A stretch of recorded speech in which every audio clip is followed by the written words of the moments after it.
예, 안녕하세요. 반갑습니다. 와운의 최영동 파트너입니다. 반갑습니다. 자, 오늘도 시장에 대한 이야기들 한번 좀 해보고요. 종목에 대한 이야기들까지 한번 쭉 이어가는 시간을 가져보도록 하겠습니다. 일단은 뭐 뉴욕 증시는 잘 끝났습니다. 연준 빅컷에 대한 환호가 뭐 우리나라 증시도 오늘 나오긴 했지만 어찌됐든 환호가 하루 늦게 나오면서 3대 지수 모두 상승 마감을 했습니다. 일단은 다우도 마찬가지고요. 그 다음에 S&P 500도 마찬가지고 요 3대 지수에서 가장 상승폭을 크게 보여줬던 게 바로 나스닥이죠. 그리고 중소형 지수라고 할 수 있는 러셀 2000 같은 경우도 직전 고점 부근까지 상승을 하는 기염을 토하면서 마감이 됐습니다. 특히 이제 다우와 S&P 500 같은 경우는 사상 처음으로 42,000선, 그 다음에 5,700선을 돌파를 하면서 신고가를 경신을 했죠. 제가 어제 시황 얘기들을 좀 해드릴 때 이거 우리나라 증시의 에너지를 가지고 시장을 판단할 수가 없다라고 하는 부분들을 강조를 해서 말씀드렸는데 바로 이런 것들입니다. 기본적으로 미증시가 방향성을 만들어줘야지만 국내 지수의 방향성이 나오고요. 그리고 국내 지수를 끌어올리는 뭐 외국인이 됐든 기관이 됐든 그리고 뭐 섹터가 됐든 업종이 됐든 그리고 주도주가 됐든 그런 종목군들이 나옵니다. 그렇기 때문에 단순하게 우리나라 지수만의 뭐 차트 분석, 기술적 분석, 뭐 기본적 분석, 뭐 펀더멘탈 분석 이런 것들 다 지금은 그렇게 크게 영향을 많이 미치지 않습니다. 미증시가 반영을 할 것이냐 그리고 미증시가 반영을 하는 과정에서 우리나라 종목군들이 어떻게 반영을 할 것인가 이 부분에 포커스를 굉장히 많이 맞추셔야 돼요. 그래서 장중에 뭐 우리 종목군들을 막 트레이딩을 열심히 많이들 뭐 하시겠죠. 뭐 저도 마찬가지로 많이 하고 있는 상황들이긴 하지만 어찌됐든 전반적인 연속성이라든지 이런 부분들은 우리나라 증시의 흐름들을 보고는 예측할 수가 없다. 미증시가 과연 추가적으로 더 올라갈 것이냐, 조정을 받을 것이냐, 횡보가 될 것이냐 이런 부분들에 포커스를 맞추는 거고요. 거기에다가 또 하나 미증시 같은 경우 연동되는 것들이 어찌됐든 지금 시장에서 가장 민감하게 받아들이고 있는 것들이 미국의 금리 인하로 인해서 달러의 약세 그렇다라고 하게 되면 상대적으로 다른 국가들의 환율 자체는 강세로 갈 수밖에 없는 상황들이거든요. 거기에 가장 민감하게 움직이는 환율이 바로 엔화죠. 특히 오늘 같은 경우는 BOJ 있었습니다. 뭐 다행스럽게 동결로 마무리가 되긴 했지만 전반적인 흐름들을 놓고 봤었을 때 일본 증시의 상승과 하락에 우리나라 증시가 오후장에 굉장히 민감하게 되게 많이 반응을 했어요. 그래서 그런 부분들을 놓고 봤었을 때 과연 오늘 뭐 제가 이따가 좀 얘기를 좀 해드리긴 하겠지만 오늘 밤에 미증시가 쿼드러 브리칭입니다. 그리고 BOJ 이 금리 결정을 통해서 과연 미증시가 어떻게 해석을 할 것이며 그리고 어찌됐든 전일자의 다우지수에 대한 상승 부분들을 시장에서 어떻게 해석을 할 것인가 연속적으로 어떻게 해석을 할 것인가 이게 굉장히 또 중요한 숙제로 다가옵니다. 그와 더불어서 뭐 이거는 뭐 다음 주 얘기를 해드릴게요. 다음 주 이슈를 얘기를 해드릴 때 말씀을 좀 드리도록 하겠습니다. 뭐 어찌됐든 뭐 그에 따라서 일단은 러셀 2000까지 상승을 하면서 마무리가 됐습니다. 뭐 가장 의미 있게 좀 받아들일 수 있는 부분들은 뭐 일단은 이건 것 같아요. 그러니까 실업보험 청구 건수가 전주 대비해서 12,000명 정도 줄어들었는데 이게 최종적으로 21만 9천 나왔거든요. 근데 이게 예상치가 23만 명이었기 때문에 뭐 경기 침체라든지 그리고 경기 우려라든지 이러한 부분들을 상당히 좀 많이 희석을 시킨 게 되는 거죠. 그러니까 FOMC를 통해서 파월 의장이 계속 빅컷에 대한 명분을 줬던 것들이 고용시장의 둔화거든요. 고용시장의 둔화. 그러니까 고용시장의 둔화를 선제적으로 우리 페드에서는 막겠어. 그렇다고 되면 지금 구간에서는 25bp의 그냥 뭐 일반적인 노멀한 금리 인하가 아닌 빅컷을 처음부터 단행을 하는 게 훨씬 더 유리할 거야 라는 뉘앙스였거든요.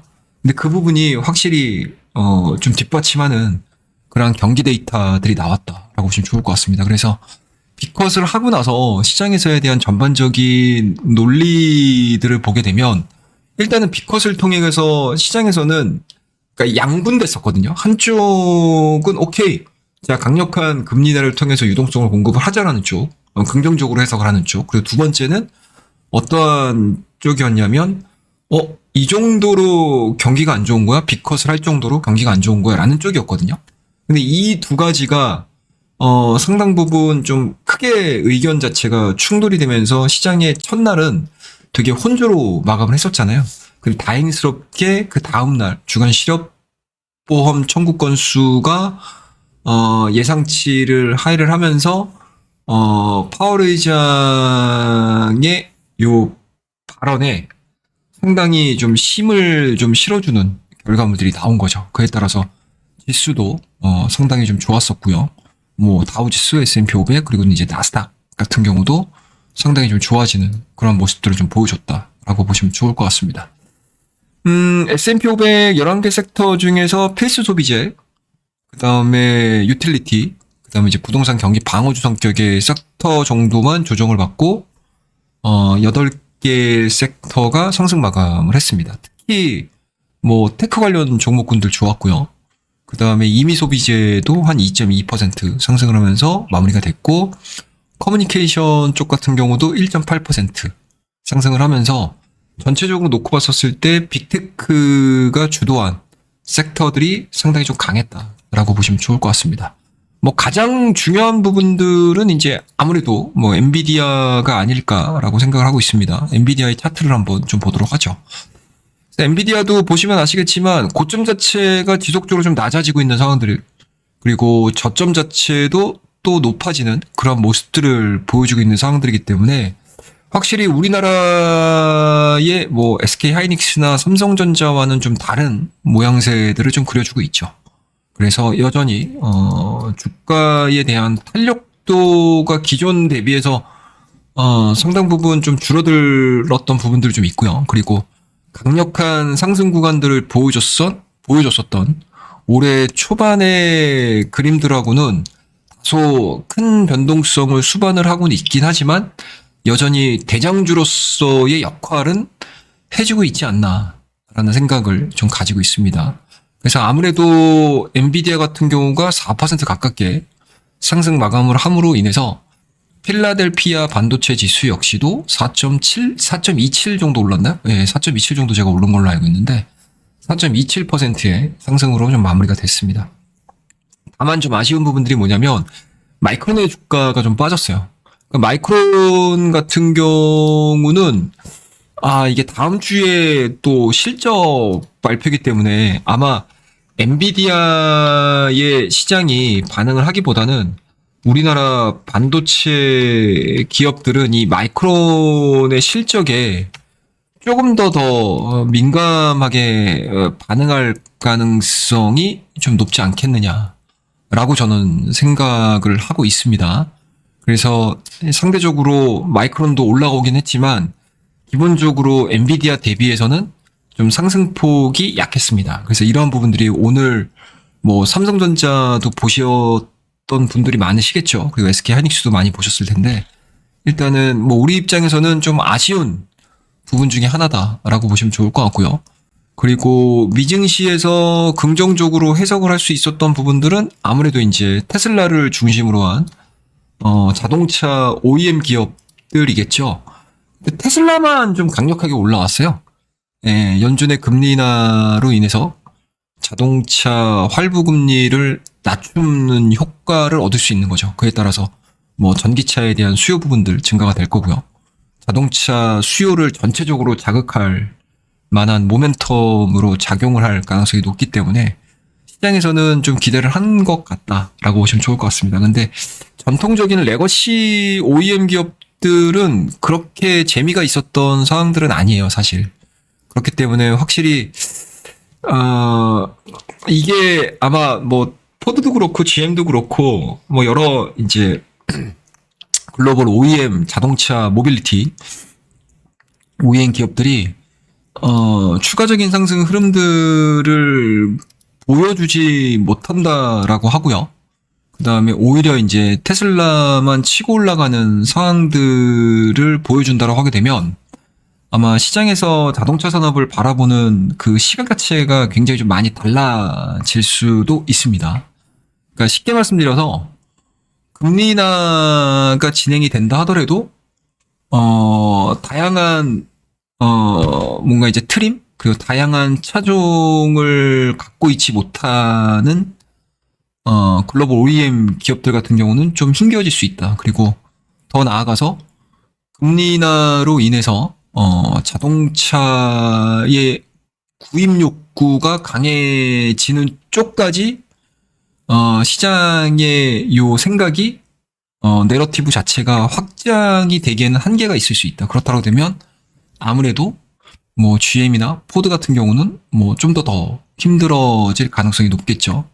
그러면은 기업 자체가 힘들어진다라는 거는 향후 사업 전략을 짜는 데 있어서 그리고 향후 사업적인 투자를 하는 데 있어서 제약적인 모습들을 많이 가져갈 수 있는 상황들이기 때문에 과연 자동차 시장의 변화가 어떤 쪽으로 갈 것인가.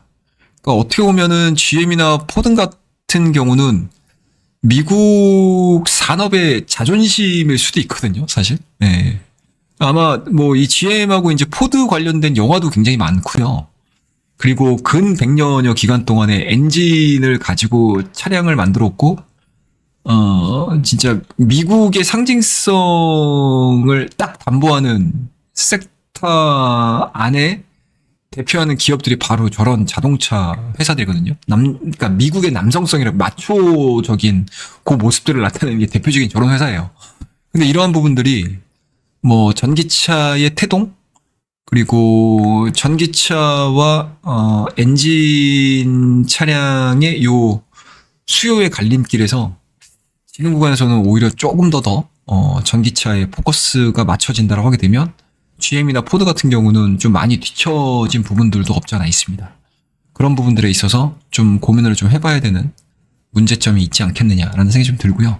다만 이제 상대적으로 이렇게 이제 테슬라가 7%대에 대한 강한 상승 흐름들을 좀 보여줬던 부분들은 아무래도 이제 중국 판매 대수가 사상 최대를 기록할 수 있다라는 이제 낙관적인 전망, 뭐 이러한 부분들이 좀 부각이 이루어지면서 테슬라만이 좀 뭐 완벽하게 좀 상승하는, 급등하는 그런 모습들을 좀 보여줬다라고 볼 수가 있을 것 같습니다. 그와 더불어서 또 하나 좀 볼 수 있는 부분들은 이제 미국의 금리거든요. 그래서 2년물 같은 경우가 1.5bp가 하락을 했더라고요. 그래서 3.58 기록을 하고 있고 10년물 같은 경우는 3.2bp 상승을 해서 3.7입니다. 장단기 금리가 정배열로 돌아선 이후에 장단기 금리 차가 일단은 좀 정상적인 그러한 이제 상황들을 보여주기 위해서 일단은 수치상으로는 금리 차가 좀 더 벌어지는 그런 모습들이다라고 보시면 좋을 것 같습니다.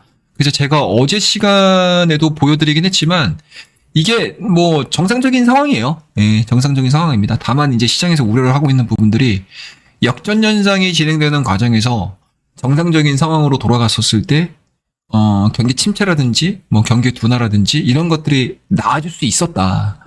뭐 7번 정도 이러한 상황들이 있었는데 그때마다 늘 경기 침체가 좀 따라왔었다라는 이제 통계적인 확률을 가지고 시장에서 굉장히 좀 우려하는 그런 모습들인데 이거는 뭐 지금 당장 뭐 합니다라고 하는 거는 뭐 우리가 뭐 도박사도 아니고 그런 정도까지 해석할 필요는 없으실 것 같아요.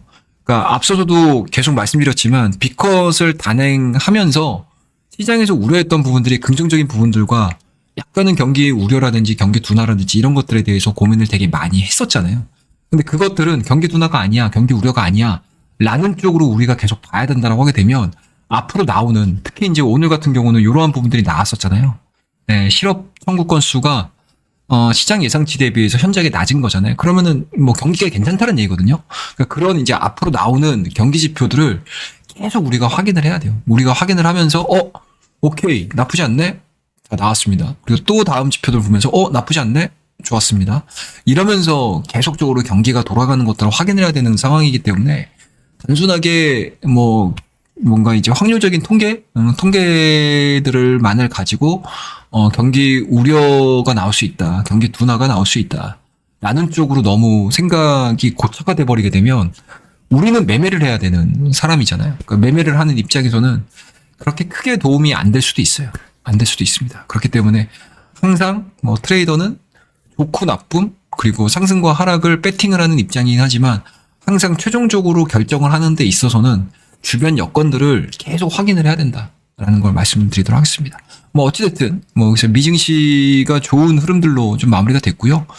그리고 뭐 또 하나 더 말씀드릴 수 있는 부분들은 JP모건 체이스에서 아마 이게 매 월마다 투자 노트를 발표를 하거든요. 근데 이번에 투자 노트에서는 11월 FOMC, 그러니까 미국의 대선이 끝나고 나서 바로 FOMC입니다. 그래서 FOMC 회의까지 공개되는 두 건의 고용 보고서에서 추가로 둔화가 나올 것으로 보고 있는 상황들이기 때문에 11월 역시도 컷을 단행할 가능성이 상당히 높다라고 전망을 했습니다. 그에 따라서 테드워치를 통해 가지고 금리 선물 시장에서 11월 50bp 인하 베팅이 40%대까지 올라가는 그런 모습들을 확인을 할 수 있었고요.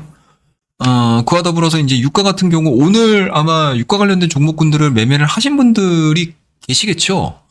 그래서 보시게 되면 제가 차트를 한번 좀 보여드릴게요. 오늘 유가 관련 종목군들을 매매를 하신 분들이 계실 거야.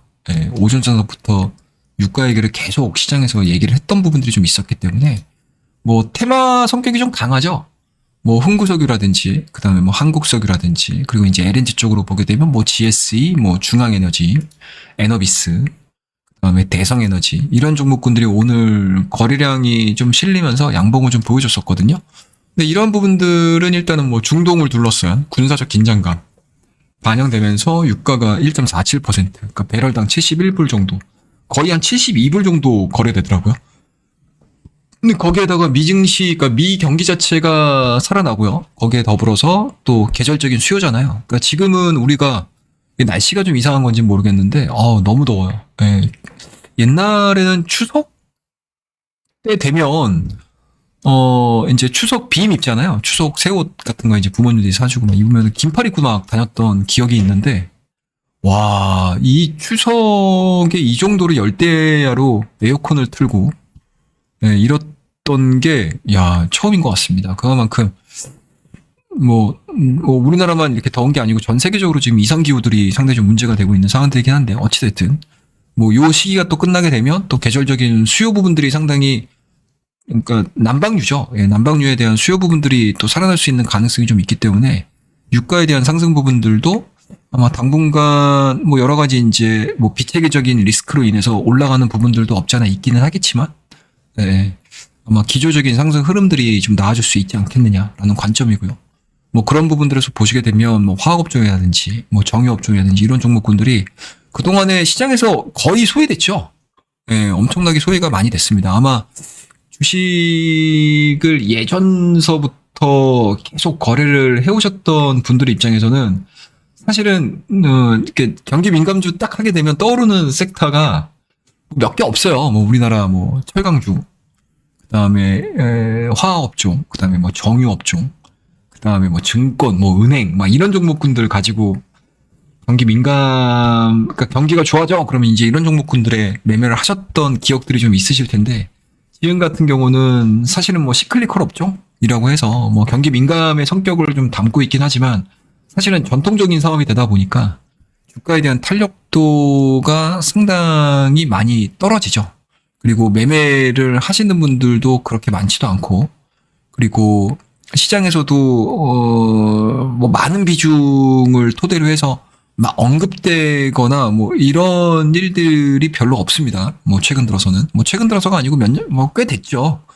그렇기 때문에 항상 산업이라는 거는 흥망성쇠가 있고요. 그리고 또 성숙 단계에 들어서게 되면 주가가 그냥 그 사이클을 타게 돼요. 그 사이클을 타게 됩니다. 그래서 뭐 지금이야 우리가 뭐 전기차 얘기하고 막 HBM 얘기하고 막 이런 얘기들을 되게 많이 하죠.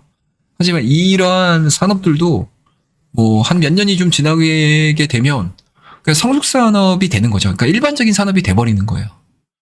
그래서 항상 주식이라는 거는 좀 흥미로운 섹터 그리고 새로운 섹터에 대해서 투자자들은 관심을 가질 수 있고요. 가질 수밖에 없고 그리고 그렇게 새롭게 부각이 되는 산업들의 배팅을 통해서 수익을 얻는 것들이죠. 그래서 제가 뭐 우스갯소리로 이차원 지방 얘기할 때 아니 뭐 3년 4년 뒤에를 어떻게 예측을 하고 얘기를 하냐.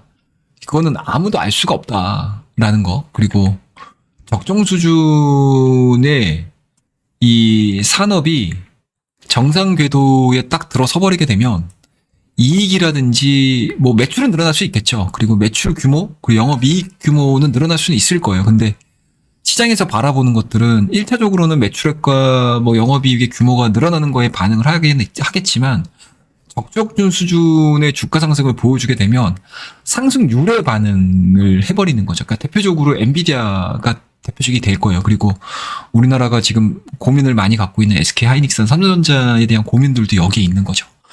그러니까 단기적으로 봤었을 때 2분기 실적이 너무 좋았는데 과연 2분기를 뛰어넘는 3분기, 4분기 실적을 보여줄 수 있을 것이냐. 이거에 대한 고민들을 상당히 좀 많이 하는 거죠.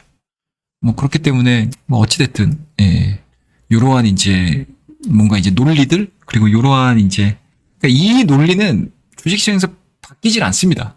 이 논리를 기반으로 해서 항상 새로운 섹터들을 찾는 게 이 주식을 하시는 분들이 늘 찾아야 되는 숙제죠, 숙제.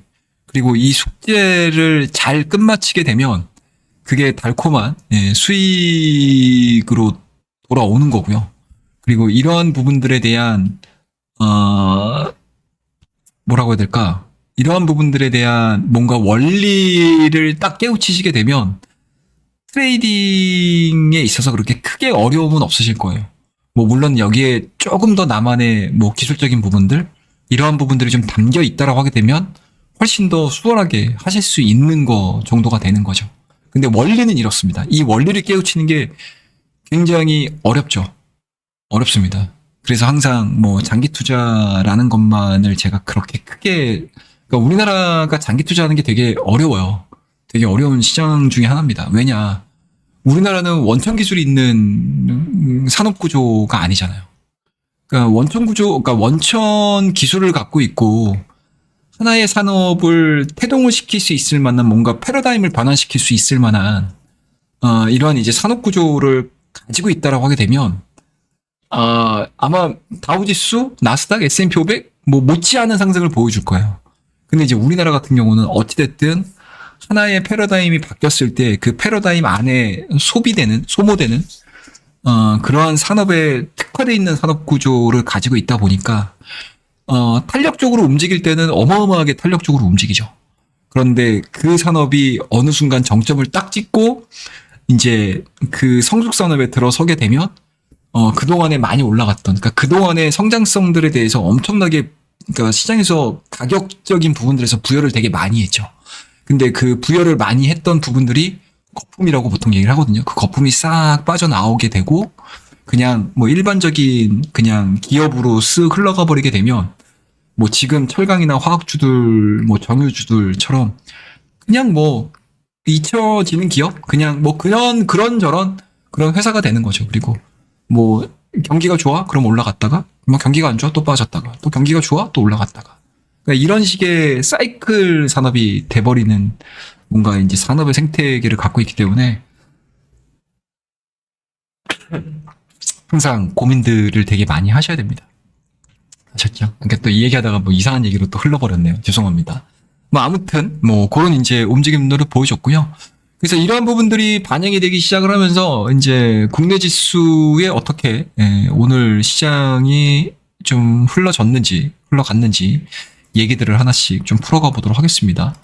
자, 일단은 국내 지수의 움직임들이 이게 지금 니케이하고 우리나라 코스피하고 제가 겹쳐놓은 차트거든요. 거의 비슷해요. 지금 이게 빨간색 선으로 보이는 게 이제 니케이 그리고 이런 식으로 이제 녹색과 빨간색으로 진행이 되고 있는 요 그림들이 요게 이제 니케이고요. 그리고 요 구간이 이제 우리나라 코스피 지수입니다. 그래서 니케이의 움직임들하고 현재 지금 코스피의 움직임들이 큰 틀로 놓고 봤을 땐 거의 유사해요. 거의 유사합니다. 근데 제가 오늘 요거를 왜 올려드렸냐면, 기본적으로 오늘 아마 오후장 1시? 한번 볼까요? 차트? 코스피와 코스닥의 차트 흐름들 한번 보도록 하겠습니다. 코스피와 코스닥의 차트 흐름들을 좀 보시게 되면, 일단은 분봉으로 보겠습니다. 아마 오후장 들어서 갑작스럽게 이제 쭉 밀리기 시작을 한 거죠. 예. 그러니까 오전장에는 전일자의 뉴욕 증시를 반영을 하면서 거의 플러스 1.5% 정도에서 상승 출발을 보여줬다가 딱 10분 정도 상승을 했네요. 2619포인트. 그 이후서부터 이제 주가가 밀리기 시작을 한 거죠. 그러니까 뭐 우리나라의 전체적인 큰 틀을 보시게 되면 딱 1시간 정도 움직여요. 좀 길게 움직이게 되면 1시간 정도 움직였다가 그 뒤서부터는 전강 후약의 뭐 전형적인 모습들을 좀 보여주고 있습니다. 특히 또 오늘 같은 경우는 미국의 쿼드러플 위치, 그 다음에 또 금요일이라는 좀 특수성이 좀 있는 상황들이기 때문에 뭐 시장에서 좀 더 그런 부분들이 없지 않아 있었죠. 그리고 아주 그냥 징글징글하게 10시, 11시, 12시, 1시 정도까지 계속 상단으로는 2610, 그리고 하단으로는 뭐 2600 정도? 요 박스권에서 진행이 됐던 모습을 좀 보여주다가 12시에 전달됐던 부분들이 이제 BOJ에서 금리 동결하겠다라는 얘기들이 전달이 되기 시작을 하면서 그나마 좀 안도랠리를 보여줬습니다. 그리고 이 BOJ의 성명서가 나오는 그 시점, 그러니까 인터뷰겠죠. 뭐 이러한 부분들이 전달이 되기 시작을 하면서 쭉 밀렸죠. 그래 최종적으로 놓고 보게 되면 일단은 국내 증시는 올라가긴 했지만 코스피는 안타까운 음봉 마감을 한 상황이고요. 뭐 코스닥 같은 경우도 분봉의 흐름들은 뭐 거의 유사합니다.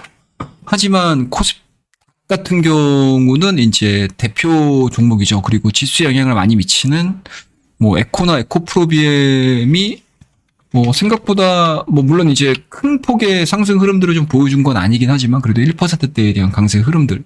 그러니까 오히려 코스피와 코스닥 시총 기준으로 놓고 보게 되면 사실은 훨씬 더 안정적으로 움직였던 상황들은 코스닥이었습니다.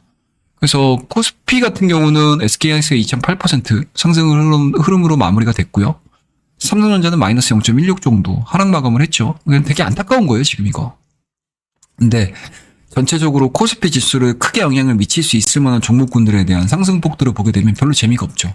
그리고 심지어 수급 같은 경우는 코스피 선물은 매수가 좀 들어왔음에도 불구하고 현물 쪽에서는 여전히 외국인들이 우리나라 증시를 잘 안 삽니다. 근데 이게 보시게 되면 거꾸로 놓고 봤었을 때 코스닥 같은 경우는 매수가 들어왔어요. 특히 이제 연일 지금 신고가를 써내려가고 있는 알테오젠 같은 경우 지금 3%대 마감, 에코프로가 2.3. 이게 종가상으로 좀 끌어올린 거거든요. 에코프로도 마찬가지로 거의 이제 3시 넘어서 끌어올린 거고 거기에다가 제약바이오주들, 특히 이제 리가킨바이오 같은 경우도 신고가 쓰고 있는 모습들이고요. 그리고 삼천당 제약 같은 경우는 눌렸다가 지금 오늘 8월 5일자의 저점 자체를 깨지 않고 지금 3%대에 대한 강세 흐름들, 뭐 휴젤 같은 경우도 올라왔고요. 그러니까 이런 이제 움직임들을 좀 보여주다 보니까 코스피 대비해서 코스닥에 대한 상승 마감은 상당히 좀 의미가 있었다라고 보시면 좋을 것 같습니다. 그러니까 그만큼 전반적으로 시장을 이끌려고 하는 양상들이 별로 없어요. 지금 시장에서. 양상들이 별로 없습니다. 그래서 오히려 뭐 대형주 포지션은 별다른 관심이 없고 그냥 모멘텀이 형성돼 있고 뭐 올라갈 수 있을 만한 명분이 있는 쪽으로만 수급이 좀 붙는 그런 양상들을 좀 많이 보여주고 있습니다. 그리고 약간 이제 우리나라 같은 경우는 이게 수급이 좀 제한적이다 보니까 그러니까 미국 같은 경우는 수급이 좀 살아 있어요. 사실 뭐 거래 대금도 그렇고 뭐 거래량도 그렇고 괜찮습니다. 근데 우리나라 같은 경우는 뭐 여러 가지 뭐 문제점들이 많죠. 그러니까 산업적인 문제도 분명히 있어요. 뭐 없다고 할 수는 없을 것 같습니다. 뭐 워낙 이제 우리나라 같은 경우는 노이즈들도 많죠. 그리고 어제 같은 경우 뭐 어제도 얘기를 해드리긴 했지만 전체 증시를 끌어올릴 수 있는 뭐 섹터가 어찌됐든 뭐 융단 폭격을 맞은 거잖아요. 뭐 SK 하이닉스도 마찬가지고 삼성전자도 마찬가지고. 그러니까 이런 종목군들이 좀 중심을 잡아주면서 전체적으로 시장 방향성을 좀 일관되게 보여주게 되면 다른 섹터군들이 좀 부각이 되면서 올라갔다가 또 급등을 했다가 좀 쉬어가고 뭐 기존 주도주는 또 올라가고, 그러니까 뭐 기존 주도주라는 표현보다는 뭐 시장의 중심이 될 수 있을 만한 종목군들은 또 방향성을 보여주고. 그러니까 이런 이제 뭐 이렇게 좀 이렇게 서로 간에 좀 뭐 형님 먼저 아우 먼저 뭐 밀어주고 땡겨주고 막 이런 맛이 있어야 되는데 그런 게 없잖아요. 그러니까 한 섹터를 딱 죽여버리게 되면 한 섹터를 살려요. 그리고 또 이 섹터가 적정수로 또 올라가게 되면 또 죽여버립니다. 뭐 그런 부분들에 있어서 외국인들이 우리나라 증시의 매력을 그렇게 크게 많이 못 느낀다라고 보는 거죠. 그러니까 외국인들도 삼성전자와 SK하이닉스가 우리나라 증시에서 차지하고 있는 비중이 얼마나 중요한지는 알고 있어요. 그리고 어찌됐든 전체 시장을 건드려야 돼라고 했었을 때 삼성전자와 SK나 하이닉스를 사야 되는 거는 알고 있습니다. 근데 얘네들이 워낙 지금 매력이 없는 거죠. 그리고 확인해야 될 구간들이 있는 거죠. 그리고 금리 인하를 통해서 유동성 공급, 그리고 전체적으로 산업에 대한 부분들, 그러니까 기업들의 뭔가 융통성이라고 해야 될까요? 아니면 융통성은 좀 아니겠구나. 뭐 융통성이라는 표현보다는 뭔가 이제 운신의 폭 자체가 넓어지는 거죠. 아무래도 그동안에는 비싼 뭐 이자 비용을 토대로 해서 기업에 투자를 좀 집행을 했다라고 하게 되면 어찌됐든 지금은 운영비 중에서도 가장 중요하게 여길 수 있는 이자 비용 자체가 감소가 되는 거잖아요. 그렇다고 되면 기업 입장에서는 괜찮거든요. 환경 자체는. 그럼에도 불구하고 국내 증시의 SK하이닉스나 삼성전자를 그렇게 선호하지 않는 거는 확실히 산업적인 측면에서 뭔가 확인을 하고자 하는 심리가 굉장히 강한 거죠. 그러면 굳이 얘네들을 살 필요가 없다는 얘기죠. 아무리 시장이 좋더라도. 그럼 상대적으로 얘네들보다 금리 인하를 통해서 조금 더 이익을 얻을 수 있는 섹터에 들어가는 거거든요. 그런 종목군들이 바로 이제 제약바이오라고 보는 거죠, 시장에서는. 그에 따라서 오늘 같은 경우, 뭐 저는 개인적으로는 오늘 유한양행이, 이렇게 17%, 18%? 뭐 물론 이제 종가상으로는 윗거래가 좀 달리긴 했지만, 뭐 이렇게까지 올라갈 만한, 내용인가? 라고 생각이 좀 들더라고요. 그러니까 어떤 내용들이 있었냐면, 이게 길리어드죠. 내년 9월인가요? 네, 내년 9월까지 내년 9월까지 얼마죠? 한 1,700억 정도로 제가 알고 있는데. 그쵸. 길리어드 사이언스의 1,070억 규모의 이제 HIV 치료제 원료 의약품을 공급하는 계약을 체결했다라는 게 이제 어제 공시에 나왔던 거였거든요.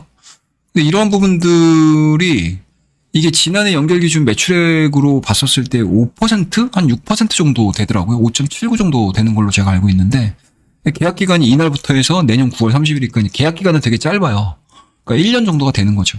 뭐 물론 뭐 1,000억 정도가 뭐 진짜 뭐 옆집 강아지 이름도 아시고 굉장히 큰 금액이긴 한데, 이 정도까지 지수를 끌어올릴 만한 임팩트가 있는 것인가? 라는 생각이 좀 들더라고요. 그럼에도 불구하고 시장이 이 정도까지 반응을 하는 거는, 그러니까 확실히 그만큼 되는 섹터에 집중이 되는 거고요.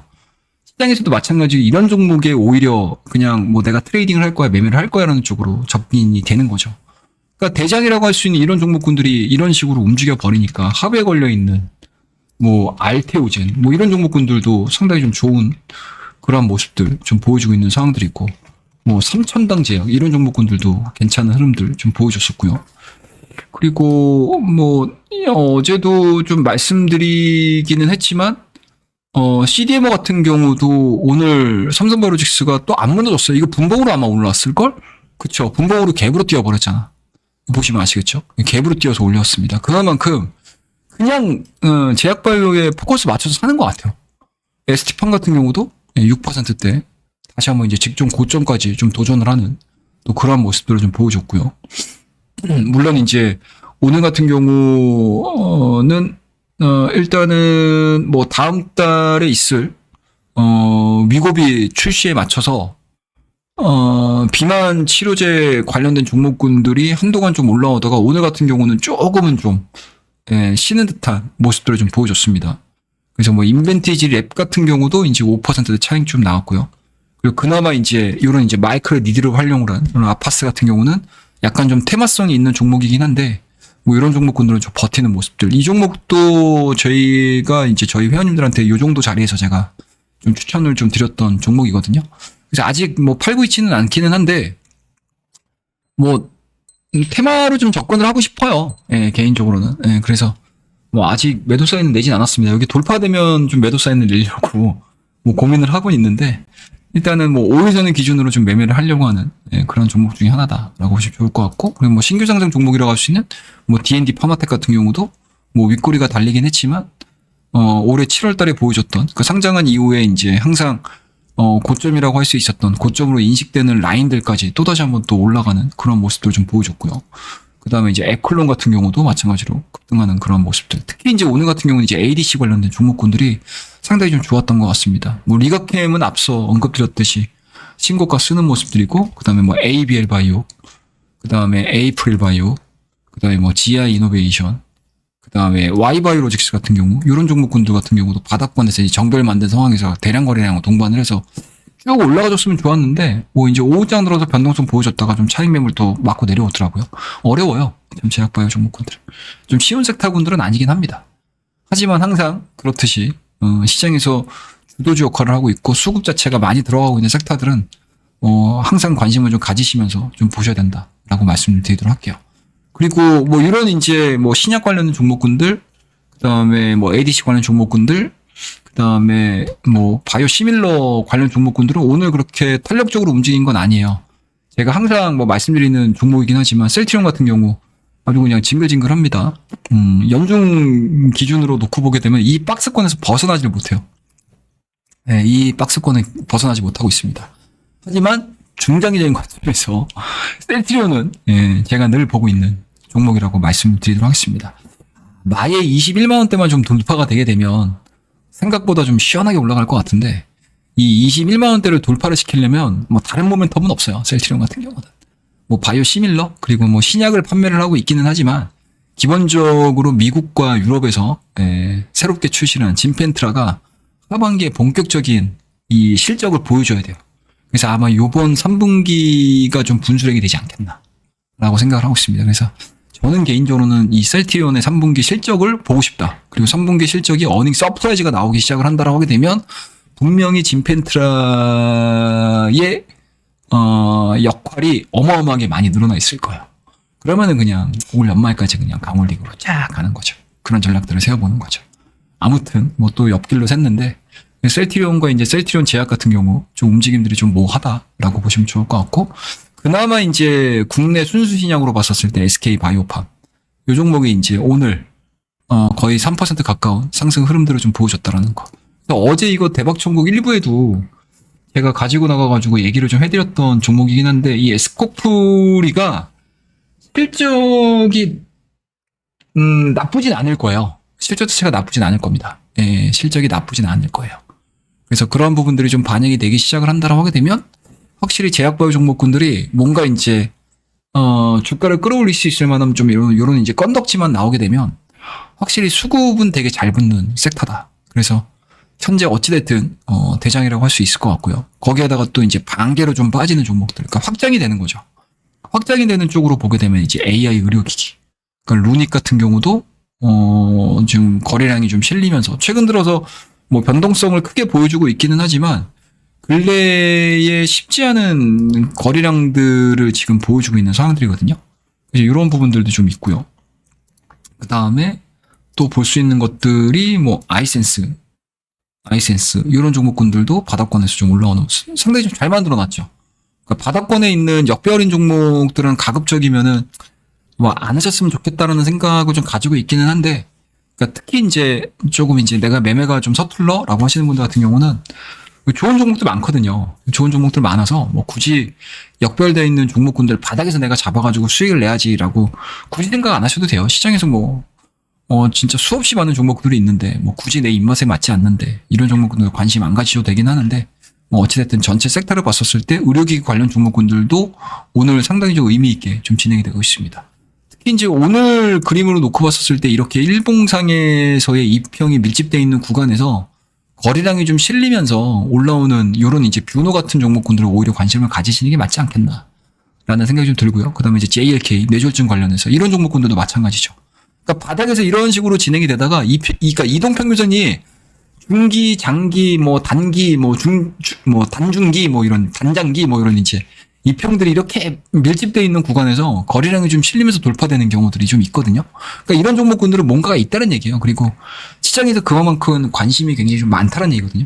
그래서 이런 종목군들이 오늘 굉장히 좀 눈에 많이 들어왔다라고 보시면 좋을 것 같고, 뭐 딥노이드 이런 것들도 뭐 아이센스하고 동일합니다. 예, 역별에 있는 종목이긴 한데 이런 종목군들도 좀 섹터가 강하게 되면 올라오는 경우들이 있어요. 근데 앞서서도 언급드리긴 했지만, 그러니까 밀집이 이미 된 상태에서 돌파가 되는 애들을 선별하셔가지고 하시는 게 아마 초보분들 또는 이제 시간이 그렇게 막 이렇게 자유롭지 못하신 분들 입장에서는 좀 분할 매수 하시기도 이런 종목들이 훨씬 더 편하실 거예요.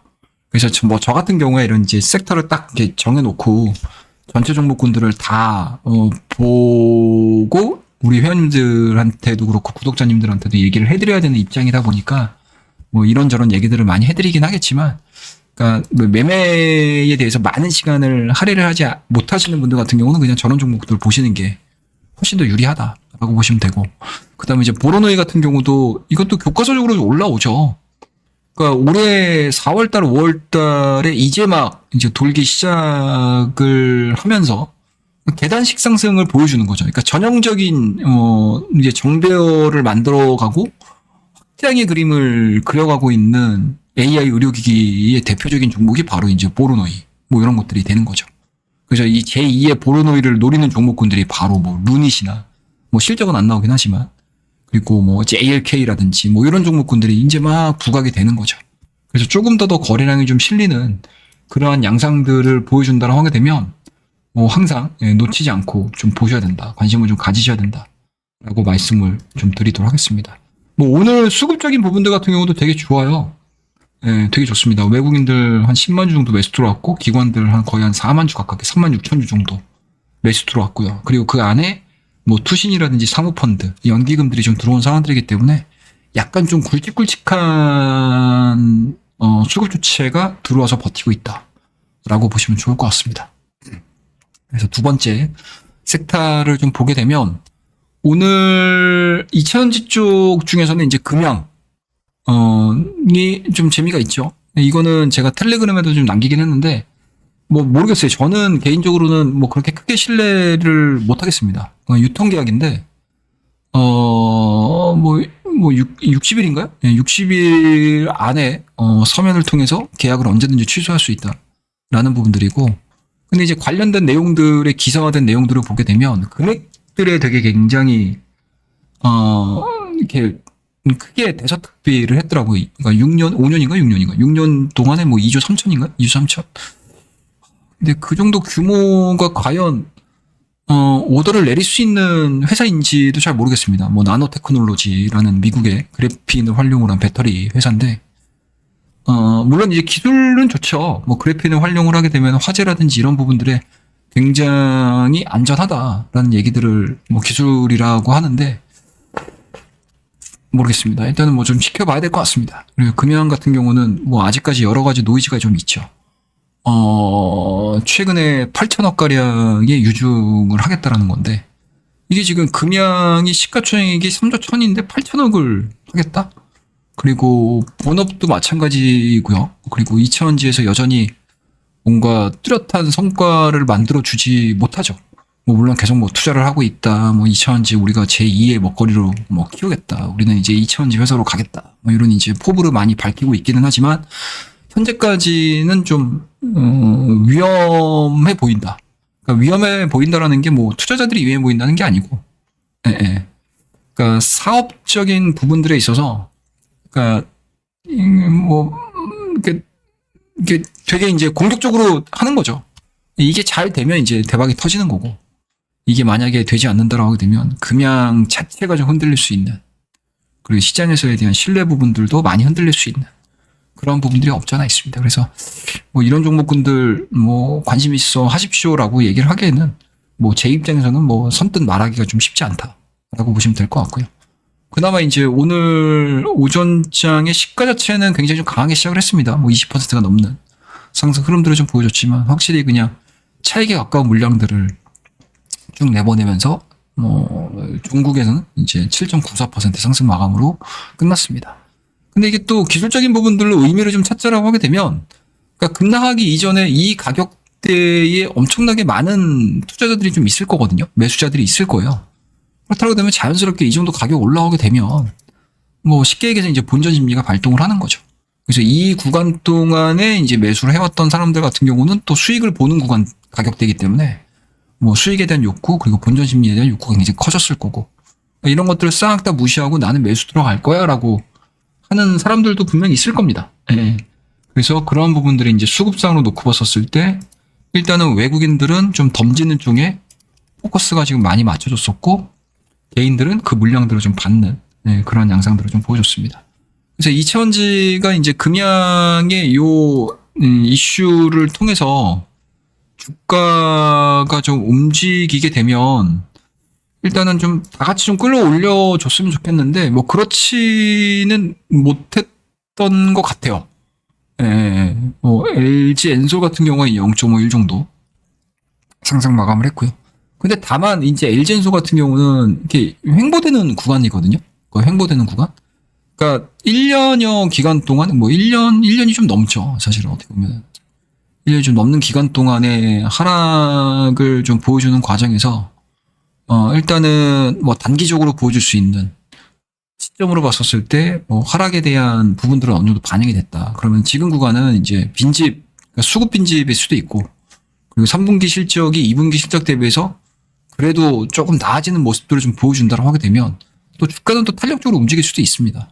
그래서 그런 부분들에 대한 반등세가 좀 진행이 되고 있는 상황에서 뭐 추가적인 2차 랠리를 보여줄 수 있을 만한 모멘텀들이 좀 없다 보니까 일단은 박스권을 그려주고 있는 상황들이긴 한데 지금은 그냥 박스권에 갇혀서 진행이 되고 있는 구간이라고 보시면 좋을 것 같습니다. 그래서 이 상황을 뭐 좋다 나쁘다라고 해석을 할 수 있는 상황들은 아닌 것 같아요. 그래서 뭐 LG엔솔 같은 경우도 뭐 이렇다 할 방향성을 만들어주지 못하고 움직이는 모습들, 그다음 삼성 SDI를 계속 지금 뭐 계속 이제 2차원지 내에서는 뭐 칭찬을 좀 해주고 있는 상황들이긴 한데 뭐 어찌됐든 뭐 삼성 SDI가 LG엔솔이 보여주지 못하는 뭔가 이제 섹터의 중심 역할을 해주고 있다라고 보시면 되고, 근데 뭐 다수의 개인 투자자분들을 위해서는 뭐 에코나 에코프로비엠 이런 이제 양극 쪽에서 좀 탄력적으로 움직이게 되면 뭐 지수도 괜찮을 거고 아마 그리고 이제 이런 종목군들을 가지고 계시면서 마음고생 하시는 분들 입장에서도 뭐 에코프로비엠이나 에코나 뭐 이런 종목군들이 움직여 주는 게 사실은 뭐 좋죠. 근데 아직 그런 모습들은 보여주지 못하고 있다라고 보시면 될 것 같고요. 뭐 여전히 뭐 제가 생각하고 있는 이차전지에 대한 요 고민들은 아직은 뭐 제 스스로는 뭐 투자를 해야 될 타이밍은 못 찾겠습니다. 물론 저도 언젠가는 뭐 좋은 상황들이 연출이 되게 되면 뭐 다시 매수를 좀 들어가긴 하겠지만 뭐 지금 수준에서는 뭐 다른 섹터군들 대비해서 뭔가 효율적으로 수익을 뽑아낼 수 있을 만한 섹터라고는 아직 생각이 좀 들질 않아서, 그리고 만약에 자동차, 그러니까 양극재, 그러니까 이차전지를 사게 되면 아마 뭐 단발성 매매보다는 좀 스윙에 가까운 매매를 할 수 있는 타이밍들을 재고 있어요. 저는 개인적으로는. 그래서 계속 뭐 장중에 계속 체크는 하고는 있기는 하지만 뭐 공격적으로 매수를 할 만한 포인트는 아직 못 찾고 있다라고 말씀을 드리도록 하겠습니다. 그리고 뭐 특징적인 종목군들을 한 차례 정도 더 보게 되면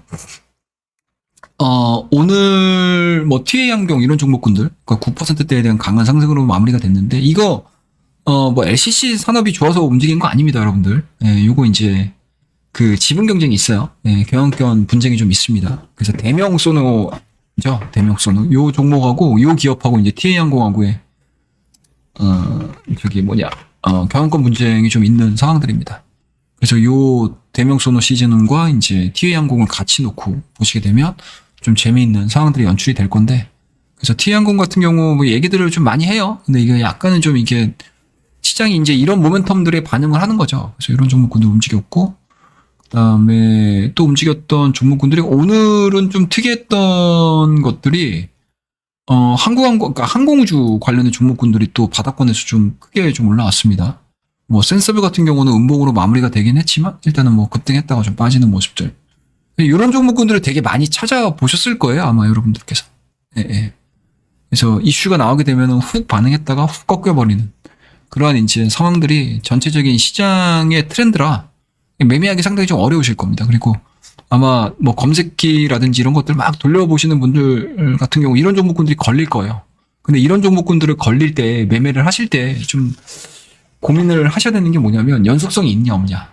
그리고 그게 일회성으로 끝날 만한 이슈인 것이냐 아니면은 그러니까 신호가 나왔다고 해서 매수를 하는 게 아니고 이 신호가 나오는 이유들이 분명히 있거든요. 그래서 그 이유들을 찾으셔가지고 그게 이제 좀 강한 에너지를 뿜고 있는 이슈인 거냐. 연속성을 보여줄 수 있을 것이냐. 그리고 내가 매수를 하는 동안에 좀 그 크기가 증폭이 될 수 있는 종목이냐. 이것들을 판단을 되게 잘 내리셔야 된다라는 생각이 좀 들고요. 그리고 매매를 하실 때 기준을 확실히 좀 하셔야 됩니다. 뭐가 내가 생각하고 있는 가격대를 이탈하게 되면 매도를 하겠다. 그러니까 그런 것들을 미련을 두고 매매를 하시다 보면 이게 습관이 들어가지고 매도를 안 해요. 매도를 안 합니다. 근데 그런 것들이 나중에 계속 쌓이면 이게 손실로 돌아오고 그 다음에 내가 타순에 들어갈 수가 없어요. 그러니까 현금 유동성을 계속 갉아먹는 그런 상황들이라서 하여튼 뭐 이런 것들이 뭐 장중에 계속 보시다 보면 계속 아마 나올 겁니다. 그래서 그런 것들이 좀 특징적이었고 그다음 오늘 가장 크게 움직였던 것들은 사실은 조선업종 쪽의 움직임들도 나쁘지 않았다라고 보시면 좋을 것 같습니다. 뭐 가격적인 부분들에 있어서 부담스러운 거는 분명히 있어요. 분명히 있습니다. 그럼에도 불구하고 3분기 실적에 대한 컨센이 되게 잘 잡혀 있다라고 보는 거거든요. 지금 시장에서. 그래서 오늘 하나오션, 그러니까 하나오션도 어제도 제가 대박천국에서 종목 상담이 우연찮게 들어와서 설명을 좀 드리긴 했는데 하나오션이 얘네들이 실적이 별로 안 좋거든요. 그리고 다른 조선주들이 올해 상반기에 엄청난 상승을 보여줬었을 때 예언자 소외가 됐던 종목이에요.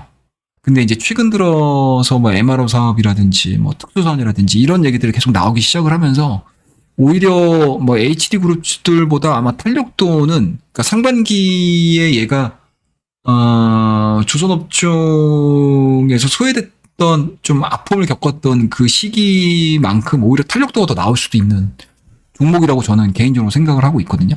그래서 오늘 보시게 되면 하나오션이 외인하고 기관의 수급이 좀 들어오면서 20일선을 좀 강하게 돌파를 시키는 그런 모습들을 좀 보여줬습니다. 의미 있다라고 저는 개인적으로 생각을 하고 있어요. 상당히 의미 있다. 그 다음에 조선기자재 당연히 올라왔겠죠. 그 다음에 오늘 좀 특징적으로 볼 수 있는 것들은 이제 뭐 STX 그린 로지스라든지 뭐 흥하이온이라든지 이런 종목군들이 그동안에 이제 하락을 좀 뒤로 하고 급반등을 좀 했다라는 거 좀 특이사항이었고요. 그리고 이제 다음 주면은 이제 그게 나오죠. 우리나라 이제 밸류업 지수 그리고 이제 ETF 설정 이런 것들인데 뭐 현대차 기아차가 일단은 좀 이제 기대감들에 대비해서는 주가에 대한 탄력도가 그렇게 좋은 상황들은 아닙니다. 기대했던 거에 비해서는. 하지만 오늘 같은 경우 좀 심심하게 움직일 수 있었던 그런 상황 속에서도 연속적인 상승 흐름들을 좀 보여줬다라는 거에 대해서는 의미를 좀 부여를 하고 싶다라고 말씀드리도록 하겠습니다. 특히 이제 기아 같은 경우 2%대, 그 다음에 이제 현대차 같은 경우도 2%에 준하는 상승으로 좀 마무리가 된 상황들이어서 일단은 인베스터데이를 시행을 했었던 요 시기의 가격 부근대까지는 올라왔습니다. 그래서 여기서 이제 더 돌파가 될 수 있는 것들은 이제 현대기아차가 보여주는 사업적인 부분들보다는 현대기아차 외적인 사업 외적인 변수가 많이 작용을 할 것 같아요. 특히 이제 밸류업 정도가 되겠죠. 그리고 뭐 이제 자율주행이라든지 이런 부분들은 사실은 현대기아차의 주가를 끌어올리는 요인이긴 하지만 사실은 시장에서 바라봤을 때 자율주행을 매매할 때 현대기아차를 사는 게 아니니까 그죠? 현대오토에보나 그 밑에 딸려 있는 뭐 프론티어, 라닉스, 뭐 제가 말씀드렸던 스마트 갑자기 생각난다. 레이더 시스템, 그 다음에 이제 슈어소프테크, 뭐 SOS랩, 뭐 라이콤, 뭐 이런 종목군들, 이런 이제 테마 쪽에 좀 더 포커스가 맞춰질 가능성이 높기 때문에 뭐 현대차와 기아차의 상승 부분들은 아무래도 이제 매크로 이슈에 준한다라고 보시면 좋을 것 같습니다. 그리고 오늘 뭐 전력 관련 종목군들의 움직임들이 괜찮았던 것 같아요. 어제도 강했었지만 오늘 같은 경우 이제 HD 현대일렉트릭이 다시 한번 또 올라가는 그런 모습들을 좀 보여줬었고 한일전기 같은 경우도 제가 이 자리에서 말씀드렸던 종목인데 이 신규 상장주죠.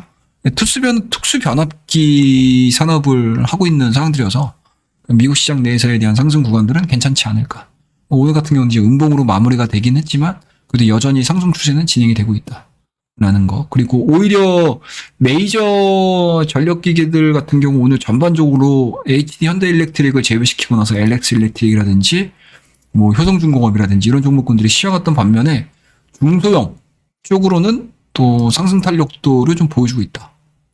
보여줬었다라고 보시면 좋을 것 같습니다. 그리고 오늘은 이제 제일일렉트릭이 이튼이죠, 이튼. 이튼의 공급 이슈가 불거지면서 뭐 전선 관련 종목군들에 대한 리바운딩도 생각보다는 나쁘지 않았던 것 같습니다. 그리고 오늘 또 LIG 넥스원 수주공시 나왔죠. 그 다음에 이제 현대로템이 신고가 쓰면서 방산 관련 종목군들도 여전히 시장에서는 또 주도주 역할을 해주고 있다라고 보시면 좋을 것 같고, 그 다음에 좀 잊혀졌었던 대왕고래, 한국가스공사라든지 뭐 GS 글로벌이라든지 이런 종목군들이 또 탄력적으로 움직이는 그런 모습들을 좀 보여줬습니다. 그래서 전반적으로 놓고 봤었을 때 뭐 반도체가 올라와 주게 되면 뭐 조금 더 탄력적으로 우리가 좀 시장을 바라볼 수는 있었겠지만 그렇지 못한 상황? 그리고 아마 현재 우리나라 증시를 놓고 봤었을 때 반도체가 좀 강력한 상승 흐름들을 좀 보여준다라고 하게 되면 아마 다른 섹터군들이 또 못 움직였었을 거예요. 뭐 대표적으로 이제 제약바이오 쪽이라든지 이런 종목군들이 또 차익 매물 나오면서 오늘은 이쪽인가 봐 이러면서 또 수급이 또 이동이 될 수 있었던 그런 상황들이었기 때문에 일단은 뭐 벌어진 일들에 대해서 그리고 우리가 또 연휴를 보낸 상태에서 하루 이틀 정도 지금 거래를 한 상황에서 뭐 전체 시장을 다 이해를 할 수는 없겠지만 어찌됐든 국내 증시는 아직은 빅컷에 대한 영향력에 있어서 100% 받아들이는 상황들은 아니다. 그리고 이제 다음 주에 있을 이벤트들 여러 가지 매크로 지표, 그 다음에 경제 지표, 마이크론 실적, 그 다음에 뭐 금투세, 그 다음에 밸류업 지표 뭐 이런 것들을 대기를 하면서 시장은 확실히 모멘텀의 중심에서 매매를 하는 양상들을 되게 많이 보여줬다라고 보시면 좋을 것 같습니다. 그래서 일단은 뭐 지수가 빠지지 않은 거에 대해서는 뭐 긍정적으로 뭐 생각을 하고 있기는 하지만 전체적으로 종목들을 새롭게 또 잡아가거나 이런 데에 있어서는 또다시 한번 또 고민의 고민을 또 만들어 줄 수밖에 없는 그런 환경들이 지속이 되고 있다라고 보시면 좋을 것 같습니다. 그래서 오늘은 뭐 요 정도로 시장을 정리를 하시면 좋지 않겠나라는 생각이 좀 들고요. 뭐 오늘 같은 경우 저도 뭐 거래를 좀 했습니다. 그래서 하이닉스 같은 경우 이제 어제 종가에 사가지고 오늘 시가에 또 던지면서 또 수익을 좀 실현시켰고 장중에 뭐 깔짝깔짝 움직여주는 종목군들에 대한 뭐 단타성 매매 뭐 이런 부분들을 통해 가지고 어느 정도는 우리 뭐 전반적인 이제 수익 부분들을 조금 끌어올리긴 했었지만 그래도 여전히 뭐 종목을 매매를 하는 데 있어서는 상당히 좀 생각할 거리도 많고 내가 배팅을 해야 될 수 있을 만한 뭔가 뭐 신뢰라든지 이런 부분들이 변동성이 워낙 또 큰 시장이기 때문에 상당히 좀 주의를 하면서 그 어느 때보다도 좀 더 주의를 하면서 매매를 진행을 하고 있다는 거 말씀 좀 드리도록 하겠습니다. 그래서 연휴 이후에 아마 뭐 폼이 다 올라오시지는 않으셨을 거라고 저는 개인적으로 생각을 해요.